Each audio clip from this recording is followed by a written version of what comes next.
Moving on to the second part of this route glossary, we're going to take a look at an inside receiver route. The route we're going to talk about is this dig route. We know in this picture up top right here, that's a right slot receiver. We just label him as the H.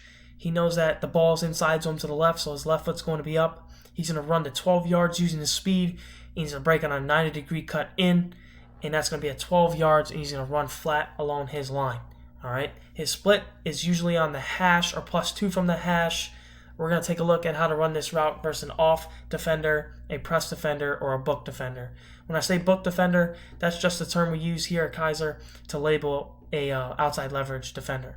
All right, and then we're going to get in more detail on the types of releases and stems we can take, mostly with the press and book. You know, we have options. We can inside release, outside release versus press, and we can spray or diamond release versus a book defender. All right, but we know no matter what technique it is, you know, we're going to get a break at 12 yards. It's going to be a 90-degree cut. The receiver is going to stay flat along the line. He's not going to drift. He knows he has to choke it down and have awareness as he's working across the middle, knowing what he's running into. All right, so let's start up here up top with this H running versus a off defender right here.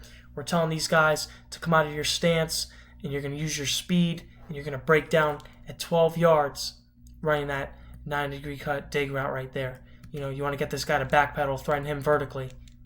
You know, when you get to the top of your route right there, maybe you give him a little head fake or whatever it is, and you're just breaking on a 90-degree cut at 12 right there. All right, moving on down here versus a press defender. You know, we have options. We can inside or outside release. We're going to take a look at an inside release here first. You know, when you get a guy in your face, no matter what, you got to get ready to fight. You got to have a play at the line of scrimmage. We're going to tell these guys to get a good foot fire. They're going to inside release right here. They're going to push vertical. You know, if they can stack the defender, that's great. And then they're going to break at 12 at 90 degrees and run flat along their line. If they can't stack the defender and he's on his hip, that's fine. We have answers too. You know, we teach them the flipper technique or chicken wing technique, however you want to call it.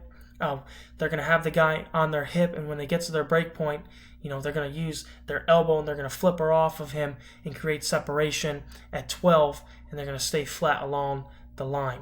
All right. So here's that picture right there. So we're inside releasing. If we can stack, we're going to stack and break at 12. If we can't, we're going to have the defender on our hip, and that's where we use our flipper technique and create separation, breaking at 12 on a 90-degree cut. All right. So if we want to outside release this, we know that we have to have a plan at the line of scrimmage still. We got to have a good foot fire right here. We're going to outside release. We're still going to push vertical. You know, we're going to try and keep this defender on our hip. We may be faster than him. It's similar to the hook route. We want to be patient with this. We want him to be on our hip to make him feel like he's covering us, and that's where we break his heart, similar to the hook route, and we throw him by. This time we're throwing him by on a 90-degree cut like that. I'll show it one more time. So you got to stay patient with it. Foot fire release, outside release, push vertical, have him on your hip, and then throw him by right there. All right. Moving on to this book defender, which I just told you before, it's just an outside leverage defender right here. All right. We're going to use a term called stress and slip technique, where you're going to go stress what the defender's protecting, and then you're going to slip him. All right, the key coaching point is once you stress this guy out a little bit, you have to go get vertical. That's the slip portion of it. All right, so you're going to stress this defender, slip him, and get vertical, and then break on your 90-degree cut right there. All right, and that's how we run the dig route versus off, versus press, and versus an outside leverage defender. Appreciate it.